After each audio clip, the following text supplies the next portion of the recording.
bad things happen to good people. That's just the reality, and bad things happen to bad people. But when it happens to you, get smarter and wiser, figure it out, overcome it, and then your job is to make sure that that same exact thing doesn't happen again.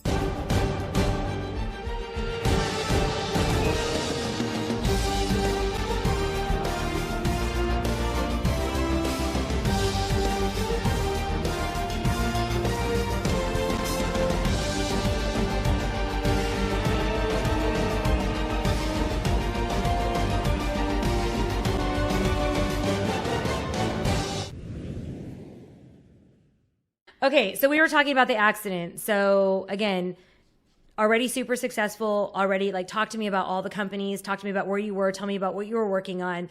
Like, let's run through what actually happened and where did it leave you? Yeah, so at that moment, I was really heavily involved in the beauty industry. I was 16 years into building a global beauty company for manufacturing products, distributing products, retailing products online. We were Amazon.com's first beauty luxe retailer. We were Jet.com's first retailer. Back in the day, it was Google Checkout's wallet first beta tester. So always looking to see what new technologies I can bring in to really connect and enhance the consumer's experience. And I was also building my own companies. I had a liquor company, we had an apparel company, suite of technology companies. So I had this giant mess, but I loved it. And I just kept building my whole world and how I saw that I can control my world and you know, build my own little ecosystem. February 12th, 2016, drunk driver hits me in a highway in Nashville. I was heading to the office foolishly on a Sunday, and 4 in the afternoon, and my whole world changed. She clipped me. I went flying across the 4-lane highway. Beautifully enough, behind her, I believe were 2 angels. For miles behind her, they were blocking traffic, calling 911, because I do believe if they weren't doing that, I would have gotten hit again from another car, and it just would have been a bigger mess. And I'm here, so I'm grateful that I got that hit. She could have killed somebody, and it also jolted me to change my entire business model, because I was the glue of everything. I was supporting people in positions that had no right being in those positions. I was an idiot, and I thought I was doing the right thing. I was last to eat. I figured, let me make sure everybody else is well taken care of, and whatever crumbs are left at the end of the year, I'll either eat them or I'll reinvest them into my companies. But if I was first to eat for those 15 years and I was smart with my money and I wasn't buying Lamborghinis or taking $1 million vacations, I would have a giant arsenal of resources to help me get through that accident, mentally, come back and recover from what I was dealing with, and continue on my model. Flip catch-22 of that, I'm glad I didn't have those resources because my model was wrong. I quickly acknowledged I need to change everything, because the minute that I was ripped out of that, my whole world fell apart. I was a connector for all the businesses. I was a pipeline of deal flow because of my relationships. I was the deal maker. I was the one making everything moving. And once that stopped, nobody was there to do anything. They didn't know how to do anything. And I take full ownership and blame on that, because it was my doing that put these people there, and I was wrong. So I said to myself, I need to clean house, and I also, more importantly, I cannot be angry or bitter in doing this. It's very easy to be angry with the world, be mad at the people that you supported for years, decades for some people. I couldn't be mad and angry and have internal demons and still try to rebuild. It never would have worked. I would have been a mess of a person. Nobody would have wanted to deal with me. We're all old enough to see certain actions don't result in good karma coming back. There's enough history that we all can look up. There's enough people within our own family sometimes, what to do, what not to do, how to react, how not to react. So I made a conscious decision. I'm grateful for the accident. I'm grateful I lost everything. And it took me a long time to rebuild it, and rebuild it correctly with the right support system and resources behind me, that, in the event that happens again, the world can continue to operate. And hopefully I'm able to now leave a positive mark on what I've built. So that's actually really incredible. It's another area where you and I align, because, you think that you're doing all of these things with the absolute best intentions. Like, it's not greed. You're like, oh, they just need another chance, or, what, let me give them their shot, or, hey, what, let me coach them through this. And what you, what we've talked about previously is, we don't realize that we were pouring for so long from an empty cup. Although I didn't have the accident, there's a lot of people that depended on me, and with my consulting firm and with, growing up professionally in Silicon Valley, there were so many people that depended on my advice or my structure, and they would just wait. They would I would sit there and I would wait, and there'd be people stacked outside of my door waiting to talk to me or get that 5 minutes with me. And you're so right, Brian. You can't build an ecosystem with that, because you're the conduit, you're the bottleneck, you're the stoppage. And the fact that you changed everything after the accident, and now, relatively, it's a pretty darn short time after the accident, and look at what you've got going on now. I want to talk about that in a second, but the one thing I want to talk about is you always liken this to the Titanic, of the people that you have around you. You really thought that you had these stable, great personal relationships, family relationships, resource relationships. After the accident, how did that work out for you? Yeah, a lot of people got upset with me, and I don't care. This is my life, my world. I'll do anything for anybody if you're a good, decent person, and I'll give you my time and any resource I have. But if you're going to be a negative, non-supporting person, I don't know if you want to call them that. I don't think they're people if you're a negative, non-supporting entity. I can't have you in my life, and that sounds cold. But I learned, I'm the youngest of four, so 10 to 13 years younger than my siblings. With that, I experienced death at such an early age. I lost grandparents early. I lost aunts and uncles. I was always at a funeral. I was at more funerals than birthday parties. And so I always knew that time was very precious. And then when I had that accident, I'm like, what the hell? I'm living for all these other people. I never did what made me happy besides creating. I love to create. And then my model was, here, I'll create something, now you go and do it. But that was my creation. That was my value. That's my brain. That's my time. That's my fingerprint is on that. So it was all part of this process. You're welcome to be in my world. I'll invite anybody into my world. If you're positive, good person, really no greed or ego. Like I don't mix well with that. If I'm in a room and some guy's flashing me his watch, I'm like, I don't want to throw up on him. Like I like to just be in an environment where everybody wants to just do good work. And then the money's a byproduct, the success is a byproduct, but let's do something great together. Let's build something. That's what I love. That's my passion. And then properly marketing it to the consumer or the company and having some traction. There's really nothing better than that in my world, and what I love to do. But it's people get it now. They understand me. I've always been the youngest person in the room. It's the age gap is getting a lot shorter now, which is good. So it was very difficult for me to be, I guess, authoritative in certain situations just because of my age. Whether I knew the right thing or not, or whether I knew more than the other people in the room was irrelevant, because I was immediately stamped with, what does this kid have to know? And that applies to certain family members, that applies to business colleagues, that applies to partnerships. But now I have, I put my story out there like, listen, it ain't easy. This is what I went through. Anybody that tells you it's easy is delusional, or they're lying to you, or they're generational wealth and they just never worked a day in their life. Life is hard, and it gets harder every day. But when you know how to overcome challenges and you're open to understanding that, well, okay, where's the next problem that's coming, you deal with it. You just deal with it and you move on. And if you're wasting time sitting whining about it, or why me mentality, bad things happen to good people. That's just the reality, and bad things happen to bad people. But when it happens to you, get smarter and wiser, figure it out, overcome it, and then your job is to make sure that same exact thing doesn't happen again. So what you're doing is you're lessening the issues that happen to you time and time again, as long as you're correctly overcoming them and correcting them. Yeah, so I think that's fabulous. You touched on a few things. So the first thing is always being the youngest in the room. So I completely feel that, because I was always the youngest in the room. I was generally the only female in the room. And then on top of that, I was constantly trying not to speak because I didn't want to sound stupid. So I was just taking in all of the information. Like as it would come in, I would just sponge and I would listen to everything. And then when I would speak, oftentimes they were like, God, Stephynie, how'd you come up with that? And for me, Brian, it took so long to get comfortable. It took so long for me to actually be comfortable in my own skin. And like you said, to share my story, to say, hey, you know what? I'm the 10-year overnight success. It's not easy, and doing it as a single mom and doing it, and trying to be a great influence to others. And again, like you said, toxicity breeds contempt. Why do you want to be in my life? What's the ecosystem? People talk about relationships and networks. Those are so vastly different. A relationship is trust and bonding, and it's true, creating things together and then figuring out the best way together, and not operating in a silo, which I raised my hand. I did so often, and I didn't do it out of greed. I did it because I didn't want to put pressure on anyone else. I wanted to take the pressure for myself, which was just so stupid and arrogant and dumb and just ridiculous. So when you talk about being the youngest in the room, and when you talk about really, truly kind of delving into creating, it really hits home for me. And I know it will for a lot of the audience, because people are right in the middle of trying to figure out what entrepreneurship is.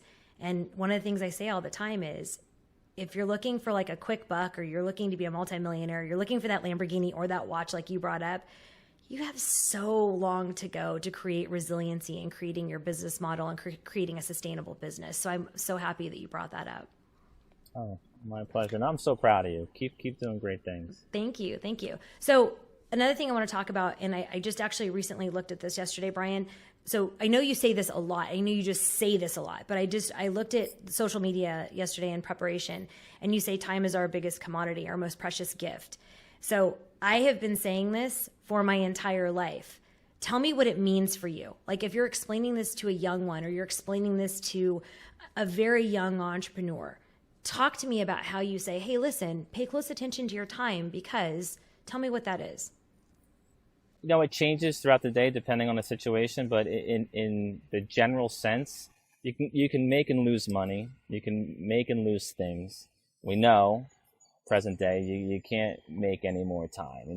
There's when you see people like Steve Jobs pass away, there ain't no answer. So with that being said, you need to quickly.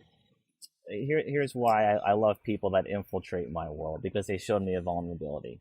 You need the more people you meet, the more bad people you meet, and meet as many as you can early on, because you have a lot less to lose then than you do later on in life, when your career starts to kick in, you start to make more wealth. If you don't season yourself and know what to look out for, you're in a lot of trouble later on in life. So it's your job to pinpoint certain personalities, certain traits, certain characteristics that don't mesh with you. And I'm not judging people. I often say criminals are brilliant, just get greedy, but they are brilliant, and I'm not going to take that away from them. So you need to pick up traits that make you lose sleep, make you sick, make you not focus on your work. When you see those people in your life, you need to get rid of them immediately. They're not going to change. Well, I say post 25 years old. Anybody post 25 years old, that's who they are. It's not your job to fix them. You're not a priest. You're not their parent. Like, that's their journey. Say a prayer for them. Thank them for showing you a characteristic or a personality that you don't want in your life. And now going forward, when you smell someone that is not them but resembles them, okay, bye, have a great day. I'm not going to invite you into meetings. I'm not going to invite you into my world. And that's where I feel the most important theory, that time is our most precious commodity, because there are leeches out there that will drain your energy, drain your time, and there is no positive reward. There's nothing. It's just their job is to take you off your path. And I don't want to get spiritual or religious on you, but every time I'm moving in a direction and I'm moving strong, that damn devil drops in something, some blast from the past, some new shiny thing to look at. And that entire reason is to take you off the good path that you're on. And the minute that you do it, you reset, you lose time, you go backwards, that opportunity is gone. So you gotta, nothing is easy. If something is flashy and shiny in your face, or somebody's telling you all these great things that we're gonna do, 10 out of 10 times, it's noise. You know what you can do. Invest in yourself. Just create your own destiny, and learn from the bad people, so you don't meet their doppelgangers out there in the world, the ones that are them cloned in different skin and different names. So to me, that is how I always think about when I'm on a call with somebody and I go deaf, because I just know it's nonsense. It's It's noise. I say, okay, well, this reminds me of so-and-so from 2004. Thank you. Bye-bye. And I freed up a potential problem, and I didn't waste any time on that person because I knew it was going nowhere. So I love that. And again, that's I really think that that's one of the things that makes you so incredibly special, because you will end that phone call in a second, and you it's very great. No, seriously, Brian, it's amazing. Really. You're so gracious about it. You're very graceful. You've helped me with so many different things. And I love and adore you for that. But you are gracious. If it's not working for you, or you have that bad feeling, you're like, hey, you know what? I just want to let you know it's probably not going to work out. Thank you so much for the chat. You're so gracious and graceful in doing this. Daniel and I've talked about this several times. Okay. Tell me the warning signs though. Cause I have a 26-year-old and it's just mom talking. And I'm like, I feel like you keep repeating these same type of, tell me what that is. So you're on the phone, you're in a business meeting, or somebody goes, hey, can I pick your brain? Tell me a couple things to look for. What are those things? Name droppers to me is a red flag. Don't drop names. It's just not. I do that all the time with you when I walk into a room. No, you can do who I know. I like talking to you. I could talk to you all the time. Name dropping to me, I just like, come on, it's right. Silly.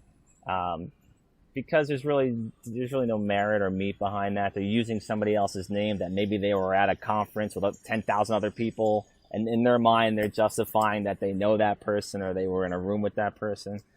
So that's a red flag for me. And people that are self-promoting, telling me all the money that we're going to make. Oh my God. It's, I don't know. I'm not money oriented. Again, I'm not judging people. That I hope that person makes. I hope they win the promises they were telling me about, but I know I'm not going to win. So, and you're not going to, there's the other thing, you're not going to use me to give you credibility, because I've been in that boat where I'm biting what they're saying, I'm liking what they're saying, I'm liking the angle, and then all of a sudden I become that puts me in harm's way. I become the credibility to their bullshit. Yeah, you're the promoter. And now I'm introducing my world into yes. it, and all of a sudden, how did this happen?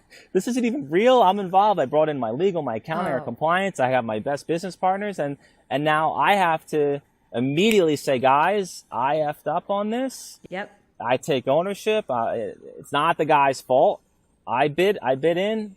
Good salesman. I may hire this person in the future for something. I have a position for you. But I can't blame people for my actions. That's me. I made a decision to bite, and you gotta quickly nip it in the butt. You can't keep it going and hope it turns into something, because all it's going to do is going to eat at you. It's going to make you infuriated, and it's going to jeopardize all the other great work that hopefully that you're doing as an entrepreneur. So take ownership. Hell, it's great to own something. I crack up when I make a mistake, because this is good. I'm still learning. I'm evolving. I'll do it again tomorrow, hopefully. As long as I don't make the same mistake over and over again, I think that's the definition of insanity. That's when you run into a problem. Right. And I think that's the thing. That's the meat is learning. Like, I'm the first one to raise my hand. I mean, I do it more times than I'm comfortable even sharing. Like, oh gosh, you know what? I blew that. Or, hey, you know what? I didn't. Cause you get sucked into the idea. You get sucked into helping. You get sucked into, the opportunity of just the knowledge, not so much the money, like you said, cause I'm not money motivated either. And then pretty soon I have to raise my hand and duck out and apologize profusely for my mistake. And it's actually now... And people respect you better for it. You've actually built stronger bonds. Absolutely. And here, Brian, you know what? And actually, is it hard for you? Because it's not hard for me to do it all. No, not at all. It's harder for me to acknowledge a win, because I'm not the type of guy that boasts about a win. It's hard. That's actually harder for me. Another thing to your great listeners, that's I'm a connector. Stephynie, you're a connector. I love that about me. The minute somebody, let me walk through the process. You bite a little bit on this opportunity. You introduce somebody into an email thread with one of your colleagues or professional services arms, whatever, or you make a WhatsApp group. It happens more often than not. Someone will BCC you on an email and come up with some BS reason. Don't want to overburden your inbox. And that is, do not do that. First of all, do you understand I'm introducing you to my relationship and you're taking me out of the equation? You're dead to me. You actually, you physically, here's what I saw you do. You went behind your keyboard or your phone and you physically remove my name. That's an action. You're actually showing me that you're removing me out of the situation and you're throwing me away. Now I have to, that's embarrassing for a connector, because then whoever you're introducing them to is like, well, what's going on here? Now they don't know your role. They don't know how this whole thing looks. So that is why my model right now is I will welcome you into my role. These are the rules and procedures. Again, we have legal, compliance, private security, great accounting. People that are real will go through that procedure. People that are full of shit, you'll never see from them again. So that's another thing where it's an expensive thing to have, but it saves me time. Again, the money comes and goes. I've learned that for the best of anybody, but you can't get that time back. Yeah, and that's a brilliant point, Brian. You know, the thing is that when that happens, I get like almost a visceral reaction. I get like, oh God, like it makes my stomach hurt. It makes my ears ring. Like it's like, you're so shady and sketchy. Yeah. And then I get upset because I'm like, God, how could I have blown that? How did I mess that up? Like they were so genuine in what they were bringing to the table. And it's literally just like you said, it's an action. It's a 30-second action, and you just are dead to me. That's the best way to say it. You're just done. Do you say it? Do you say it to them? Do you say you're done because of this? Oh yeah, I'll call them out, because if I'm going to be, if the role is I'm going to teach somebody something, maybe I'm in the moment mentoring somebody, do not do that. You lost me. Going forward, whether I was going to do anything good for you or not, that's a what if.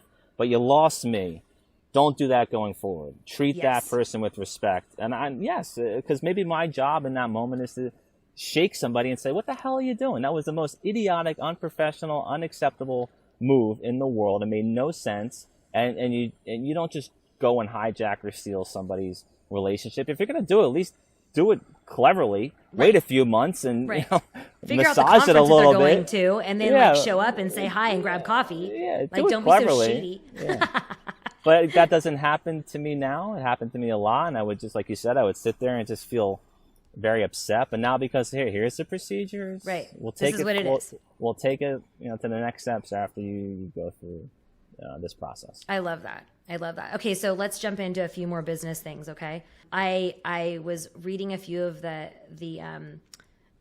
quotes, and they make me so happy because they are just so you. So talk to me about what a tragic valuation is. A tragic valuation? Yeah. On a company? Yeah. No. Of course, on a company. I don't know. You're like, let's tragically evaluate humans. I think you should. You're like, that's a good business model. Oh, that's one. I mean, if I'm understanding it correctly, that's where you don't. There's nothing to support that valuation. Look at I love public markets. The market works. It knows what things should be valued at. It's typically based off of some multiplier of earnings. That, sometimes it's a little higher than it should be, but there's earnings. There's positive earnings involved. And I don't want to pick on companies, but if you look at the Ubers, Facebook, Snapchats of the world, when they IPO'd, the people that cleaned up on their holdings prior to that IPO made a lot of money. But it immediately went down to where the market felt it should be. And, they've now surpassed that initial IPO, but it's taking years. So if you bought it at that price, you lost half your value within a few months. And then if you stuck with it, all right, maybe you got back to a positive level. But I don't like unicorns. I don't like them. I do not like them. God bless the handful that have them. I think here's my theory on them. They take a lot of capital that could be distributed to a lot of other startups to create a much better environment for success, job creation, innovation. If you got I don't want to pick on a bank, but a very large institutional investment bank says that this startup is too big to fail, we've just ingested another $1 billion into them, they now have a $20 billion valuation. Why? That money could just be, I don't want to go like socialism, but that money could be spread out properly to startups all over the world and really spur some incredible movements. But all that's going to happen is that company that's not making money, that's not properly valued, it's backed by a bank or a firm that made the wrong bet, but they continue to support it.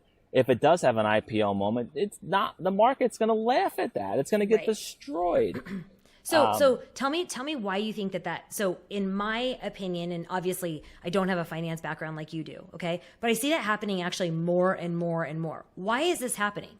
I have a school of streets finance background. Just on a clarification, I have a degree in marketing and a minor in and psychology. You are very good at that. So I want to no lying out there. I don't have a finance degree. I have finance background in needing to survive and figuring it out for my own needs. Why is it happening? It is a broken model that people don't understand how to get off that hamster wheel. That is the model. I've done a lot of talks. I've done webinars for all these startups, and it's great because first they tilt their head and look at me like a dog. I'm like, you need to learn how to make money. Like, that's why you're in business, not go out and raise money at a valuation that you made up. Nobody goes to Deloitte or Markham or Pricewaterhouse and gets a full valuation done. Why would you do that? That's silly. Why would you get a real valuation done? It's only your equity that you're giving up. And then they go and raise money and they make up a number, 5 million. They raise $1 million. They're immediately 80% now owner. And if they have friends, like I used to do, I was like, oh yeah, you can have 10%. Here's 7% for you. By the time you get to your second round, if you get to your second round, you're diluted out of your own company.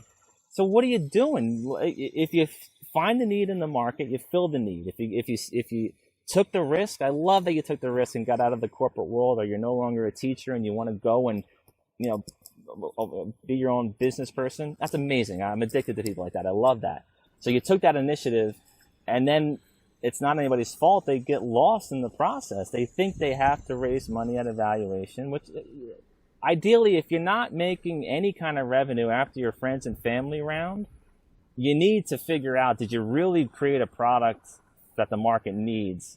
Or you're going to just be on this ridiculous roadshow of selling some BS to investors time and time and time again, and hopefully having a liquidity event at some point.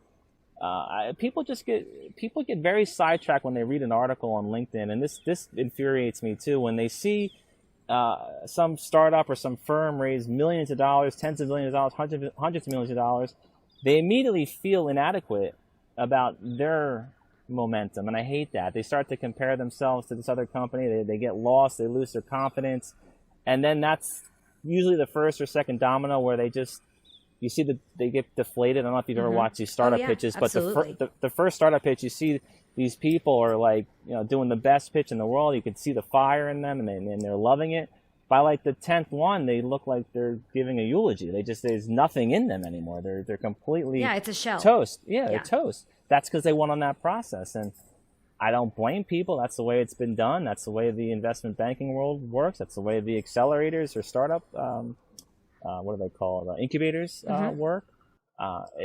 You got to make money. If you're going to go and raise money or put your own money into a business, and you're going to create a product, a solution, or a service, or a piece of IP, find a customer. Find one customer. That's all you need. Find one customer. Make some revenues. Then find another customer. Now you have 2. And then you have 4. Then you have 10. Then you have 20. Build a business. You'll feel good about yourself and pay yourself. When money comes in, you need to reward yourself. It's good for your psyche.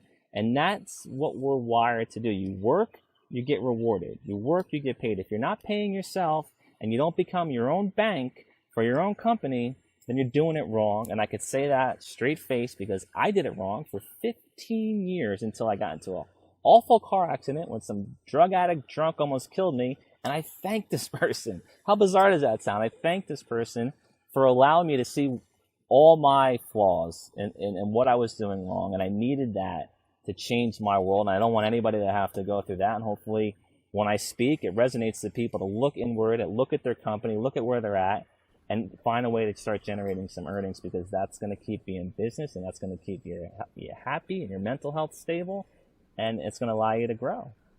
Well, I think you touched on one of the biggest points is, why are you doing this? And hopefully, I'm hopeful that it is to make money. I'm hopeful that it is actually really to make money. One of the things that we've talked about previously is that how refining the model would be very helpful. I realize that this is an entire new subject, but quickly talk to me about, you're in business school, so you're going to go talk to somebody and somebody goes, hey, Brian, you have 5 minutes to tell me how you would quickly refine a model. How would you refine, just to start, So people talk about the valuations. It's ridiculous. People go and you're totally right. Here's 7% for my friend. Here's 10%. And then you're completely diluted out of the company. Why are we saying this? Why are these not the things that are being taught? Why are these not the things that are being said? And why are other people not really, truly focusing on refining this very, very broken model? Yeah. Again, I'm not judging or picking on any of these firms, but it is if I was a vulture, hell of a way to steal IP and companies and either hold it, dilute them out, and now you hold it and you own the patents, you own the trademarks, you own the copyright, you own the customer base. It's a great mechanism to steal. So if I was that kind of guy, I could do it all day long. And it's also it's a write-off. You know, if these companies have a portfolio of 100 companies and 10 were busts and 10 were successes, those successes are now tax-free earnings because they have all these losses to write off. It's not a friendly environment for startups, but it can be a domino, I like to say, for a startup. If a startup gets into an incubator or an accelerator, that's great. That's great for momentum. That's great for news. But now that's it. Like, go out and bring on revenues, bring on new partnerships, and grow the company where you don't need to take on any other investment. Or if you do, take on growth investment because you have business. And it's not the first time I say it, but this is the first time in my history over the last 2 years.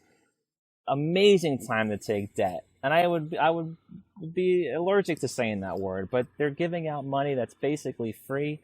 All these startups, if you had revenue, if you had any type of forward projections in revenue, you can go borrow as much money as you need, keep your equity, have a little bit of an interest payment to pay back, and you can rinse and repeat that. I think this flow of cash coming out from these governments around the world is gonna stay for a little bit to keep everybody hopefully with food on their table. So just think of that right there. If I had earnings, I can go get debt and borrow money from any bank through some government program almost within 15, 30 days. Or take the next 8 months of your life and try to raise money at an investment valuation that doesn't make sense and give up more of your equity.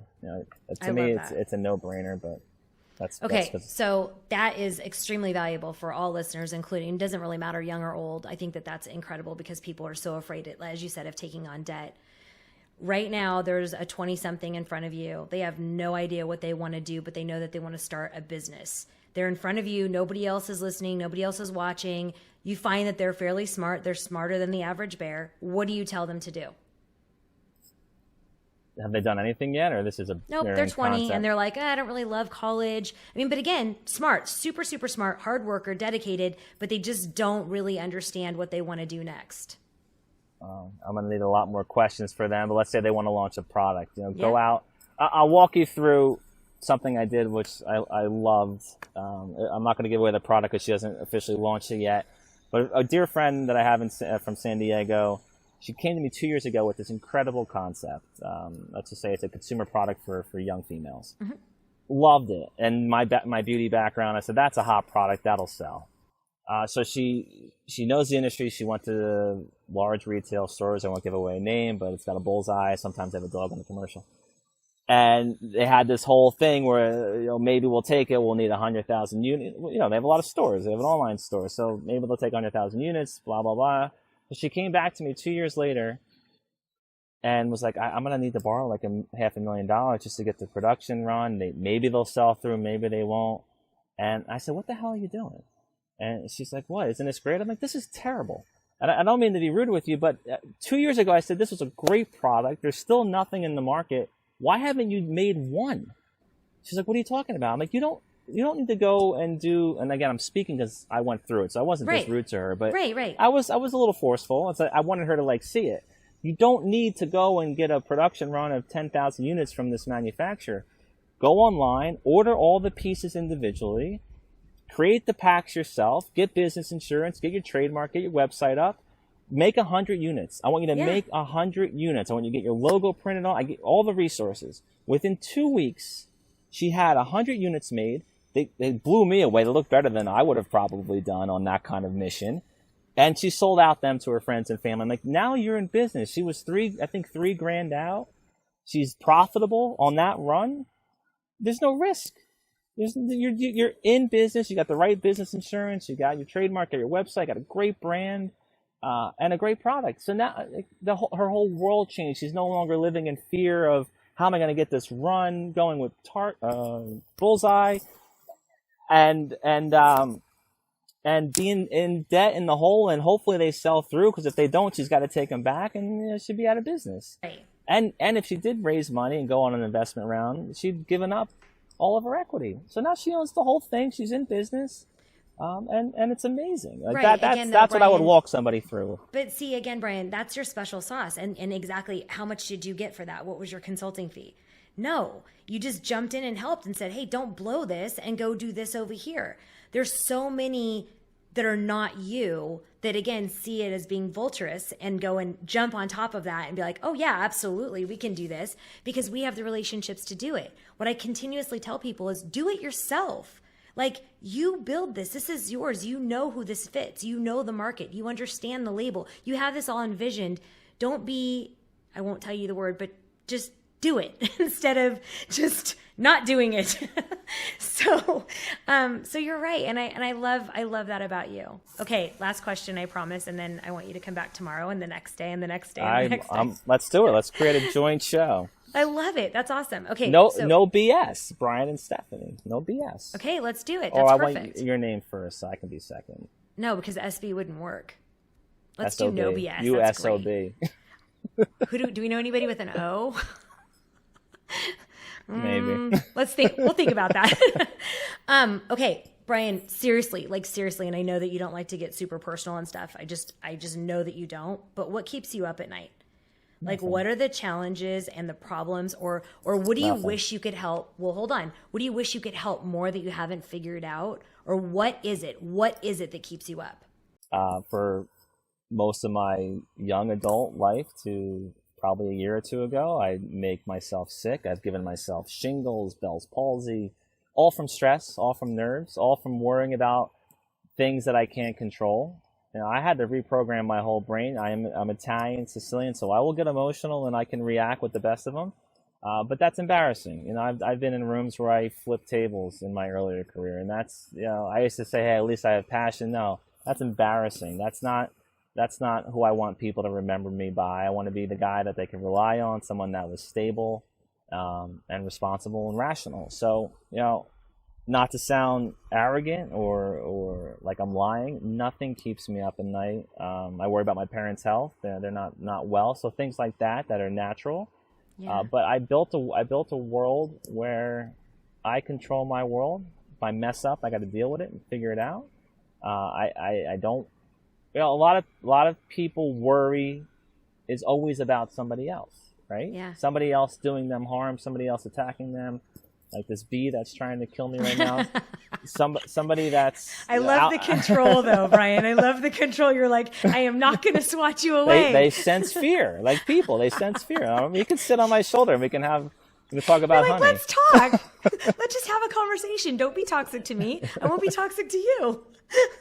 Exactly. And speaking of bees, this always drove me crazy. That expression, you can get more bees with honey. Yeah. What are you doing with bees? What the hell do you need bees for?